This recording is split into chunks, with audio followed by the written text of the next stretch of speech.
music and poetry. Okay? If I can recall. One-card Pete was a gambling man. They knew him well in Rio. He'd cheat in any kind of game, from tiddlywinks to keno.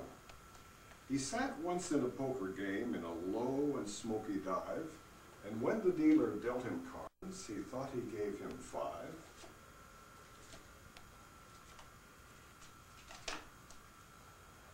When one-card Pete looked at his hand, a glad sight met his gaze.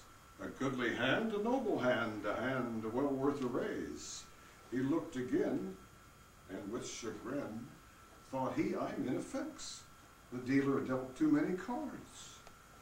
1, 2, 3, 4, 5, 6. Now you'd call misdeal in a case like that, but not this gambling chap. He just took out the poorest card and hid it in his lap. And when he checked his cards again,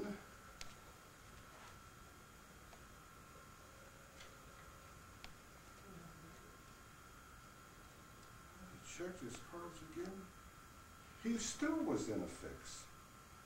Again he found instead of 5, 1, 2, 3, 4, 5, 6.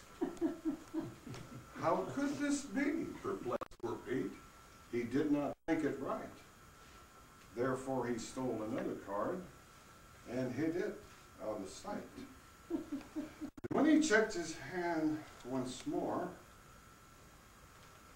lest I become prolix, again he found instead of 5, 1, 2, 3, 4, 5, 6. He stole another playing card. This is how he did it. He just took out the poorest card, and in his sleeve he hid it.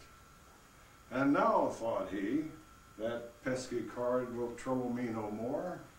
But then he found, instead of 5, just 1, 2, 3, 4. A remedy had to be found. The one he used seemed grand. He took the card from out his sleeve, returned it to his hand. Alas, the plans of mice and men sometimes don't even score.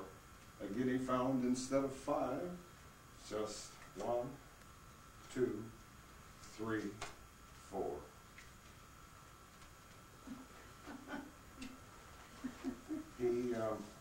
He stole another playing card, which gave him 1 card more, and he found instead of 5, just 1, 2, 3, 4.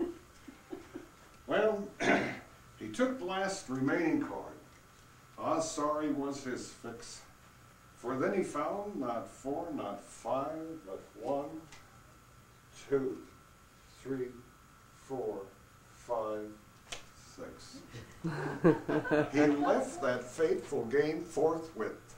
No more was seen in Reno.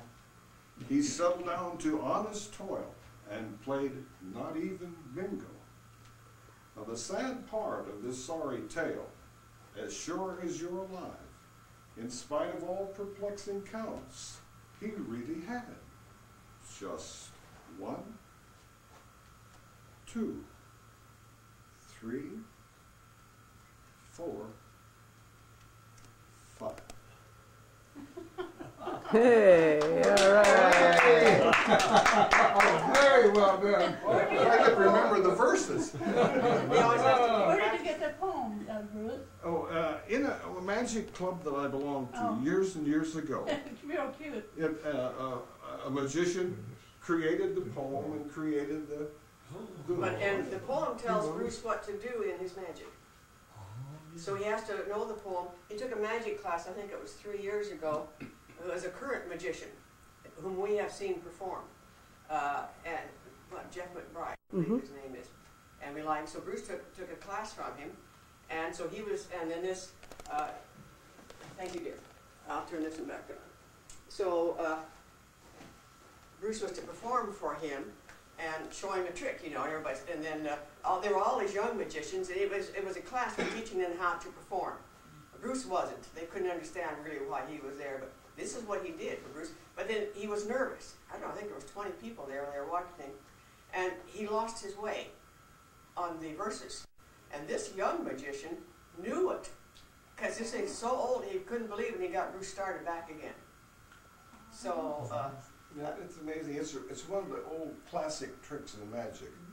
It's but the young people don't know it. 60 or 70 years old, the trick itself. Yeah. So anyhow, that's kind of fun. Oh, I see, in your spare time you can take up magic now. Oh boy,